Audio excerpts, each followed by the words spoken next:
My name is James Bridgeforth. I'm a young and very successful investor who has generated multiple tens of thousands of dollars investing in the stock and crypto markets. And in this video, I'm going to be talking about 5 financial tips that you need to be taking with you going into 2026. The first financial tip that I'm going to touch on in this video is going to be getting liquid. And when I say get liquid, I mean that you need to have 6 to 12 months of cash reserves.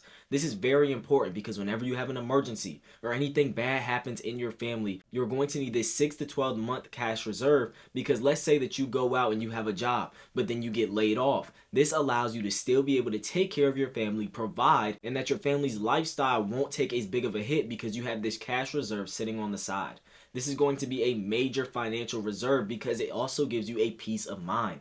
Going into the year, you need to have that peace of mind in order to operate, because everything is not about money. It's about spending time with your family. It's about having peace and earning your time back. But you aren't able to enjoy the time that you get with your family and have a sense of peace if you're constantly thinking that you're one paycheck away from being in a financial position that you don't want to be in. So start to put away money so that you have that 6 to 12 month cash reserve. This could even be like, let's say you have a $1,500 mortgage. Let's say that you do 1,500 times 6. Whatever that amount is, or 1,500 times 12, just have enough to cover your mortgage payment for an entire 6 months or a year. That could even be rent, just so you have that pile that you are able to sit on. It gives you a peace of mind so that you can go into the new year feeling happy about your financial situation. Now, the second thing I'm going to be talking about is actually one of my favorite, and I actually feel like it may be the most important, and it's going to be owning scarce assets. Scarce assets are going to be at a premium because the more money that the government prints, scarcity becomes of more value. See, when you have something like the dollar that's of abundance and can easily be made more of,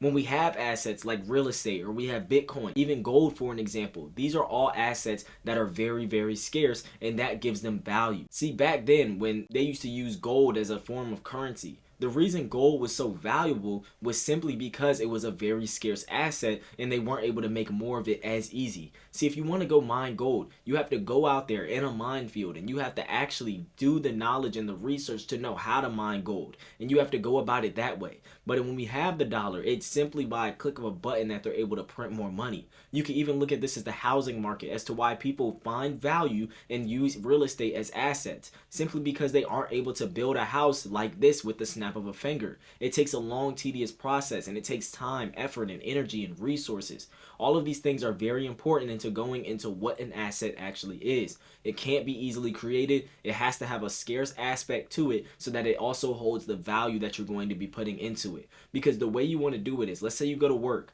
Let's say you create a skill, which we're going to talk about in one of our later points. When you have this money that you are then trading your time for, you also want to put it into something that's not easily created, because your time isn't easily created. Time is the most valuable asset. So you also want to take that money and then putting it into another valuable asset where it's not going to depreciate. So assets are going to help you grow your net worth, and then you can even borrow or lend against those assets to go get more assets. And assets aren't about getting an abundance of many different types of assets. If you find one or two good assets, these are good enough to take you through your whole entire life and even pass down to future generations. Now, the third financial tip I want you to prioritize going into 2026 is to kill bad debt.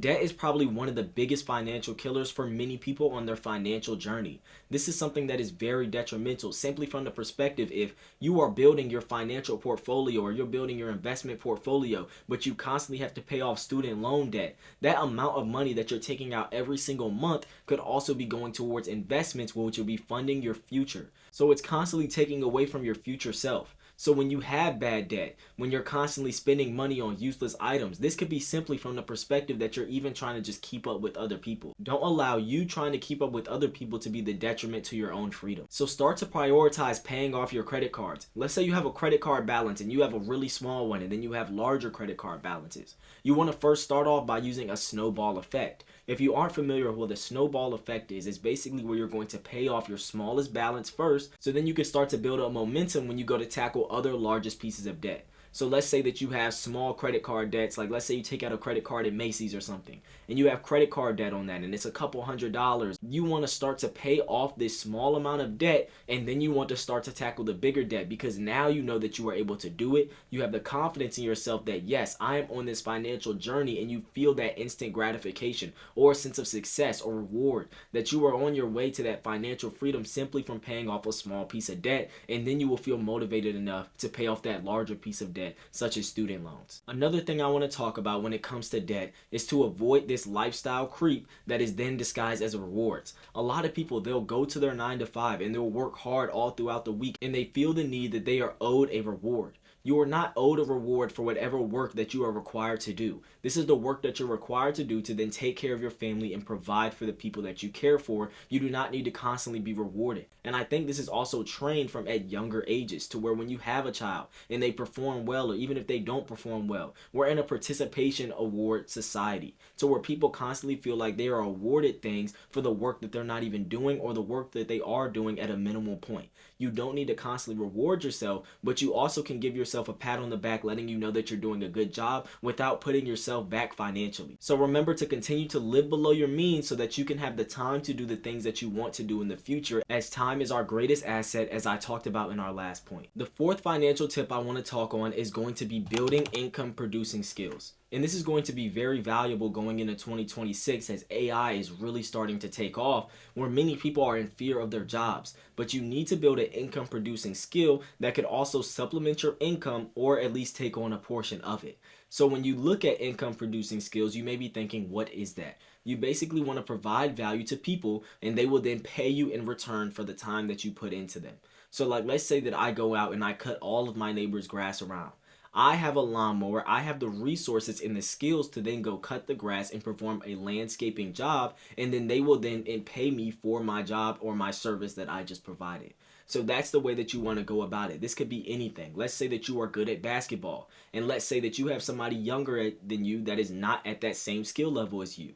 You could then have them pay you so that you can then teach them how to play basketball. This is a very simple skill, and many people think that they have to be experts to provide a skill to somebody. You just need somebody who is one step below you that is looking to get into the position that you are, or get to the same level that you are. So when you go into this, you want to think about, how am I able to provide a skill to other people? Everybody has a skill that they are good at, but they don't know that they can provide that value to other people. So with AI going to take over many other jobs, you want to provide a skill, and this skill is going to produce you income that you are going to want to put into your investments, and this will help you build wealth over the long run.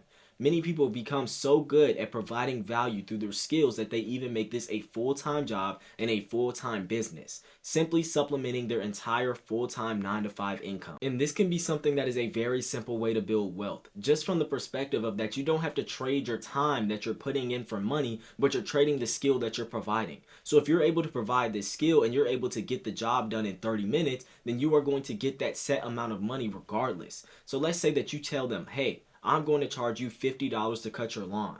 But if you cut the lawn in 15 minutes and you're the fastest grass cutter out there, then they just paid you $50 for that 15 minutes. But if you were going to go and clock in at your job, if you only get paid $20 an hour, then no matter how much work you get done during that time, you're getting $20 regardless. So providing a skill also allows you to be flexible, and it also allows you to dictate the amount of money that you are going to generate. Now, the fifth and final financial tip I want to talk about heading into 2026 is to position yourselves for the next cycle.